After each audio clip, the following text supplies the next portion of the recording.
Cormier was having a good time. Bryan, Speaking of a good time, Bryan, you know what wouldn't be fun? To be in Ryan Healy or Bryan Nuro's shoes right now, locked in a cage in a grain silo for the world to watch you try to choke or break a limb of your opponents. Now, Ryan Healy in all black, Nuro in the blue. I've got to tell you about Ryan Healy. Ryan Healy and his brother Pat Healy both came through the UFC. I trust you're very familiar with the Healy boys. These two knuckleheads get a hold of me. They're like, I always tease them. I tell them, you guys are the Roberto Duran of Northwest cage fighting. So we're putting on fights way back in 2002. And we get a call from these twin brothers, and they say, yeah, we want to do it. We want to do it, and we'll take on anybody. And we have no idea how good we are because we've never tried it before, but people that know us think we're really tough. Okay, great. That's all I have to work with. Okay, great. So we put them in there, and they go fight in the cage, and it turns out they're both killers, the reason that the twins went all the way to the UFC. I get a phone call a week later from a young gal representing herself as Mrs. Healy, their mother. Turns out they're 17-year-old juniors in high school that lied about their age so they could get in a fist fight in Portland, Oregon in a cage on Saturday night. So you can imagine how quickly I was backpedaling and apologizing in that conversation. But just to tell you, this is how far I go back. Kevin Keeney goes back with the Healy boys. So Ryan Healy moves on in life and gets married and the baby and the whole bit and gets a hold of us and says, you know what? I've been training. I'm itching. I'm ready. Give me a match. And we call up Bryan Nuro, said, you remember the Healy boys? He said, of course I know the Healy boys. Well, boom, here we are. Two studs going against each other.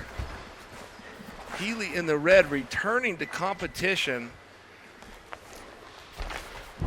Ryan Healy actually went on to box in college on a scholarship.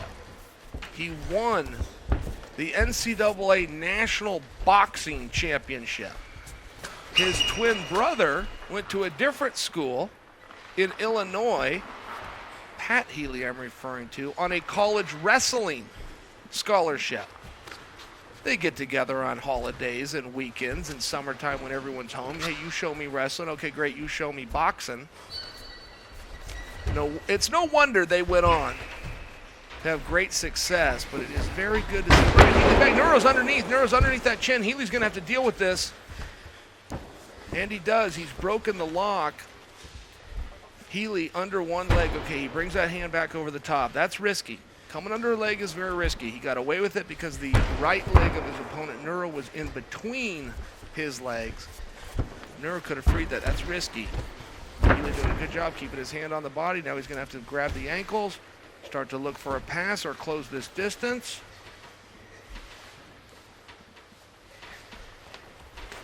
Nuro staying busy on the bottom here. He's not able to rest.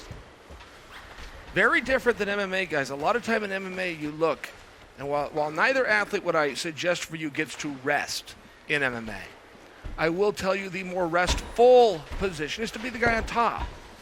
Guy on bottom starts moving, you throw a strike in, you slip an elbow, you touch him in the ribs. There's things that you can do to make him slow down, to make him start to have to respect and defend. If a guy's defending, he's not offensive, now you get to rest.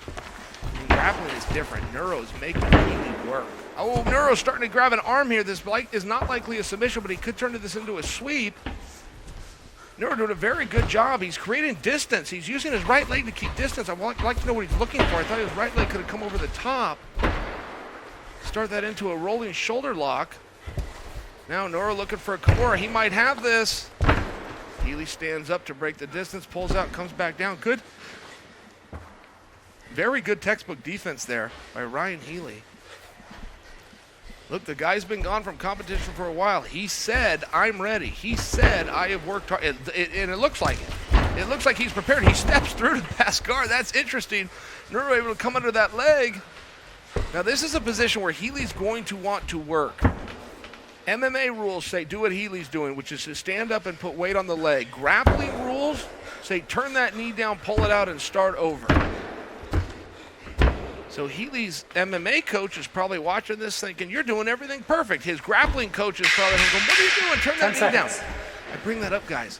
one thing that we're doing in this time is we're keeping everybody apart. There are only 4 people on the floor right now.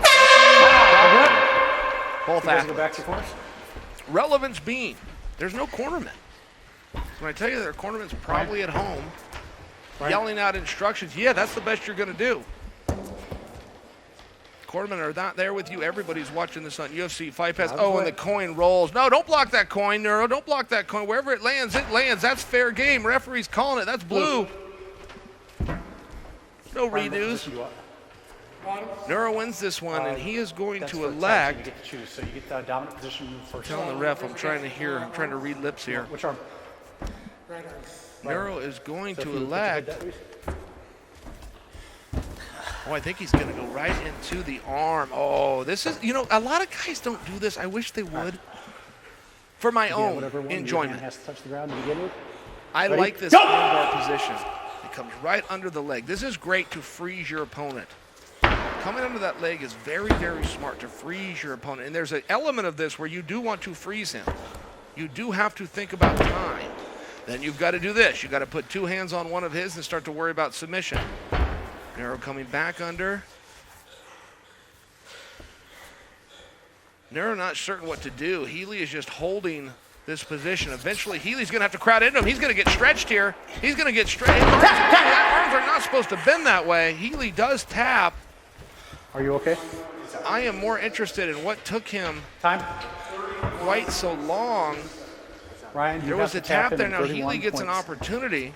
Point something seconds. I have to bring that to you just because I've seen the grimace. No, I don't think that Healy believes at least that his arm snapped. He's going to move on here. He is going to need to tap Nuro. Both ready? Go! If Healy gets anything less than a submission, which means time runs out or Nuro escapes, we are done. All right, Nuro takes the arm to the other side. This limits Healy's options. He's got an armbar option. I'm not sure how useful Healy's arm is, and it wasn't. In all fairness, I think that Nuro isolated one of those weapons in the previous round. That's a great win. Hey, Ryan. There were very few men out there, whether it's MMA, grappling, or boxing. Winner by tap out in the first overtime round, Bryan Nuro. Raised against Ryan Healy. Even if he's been out for a period of time, guys, that is still Ryan Healy.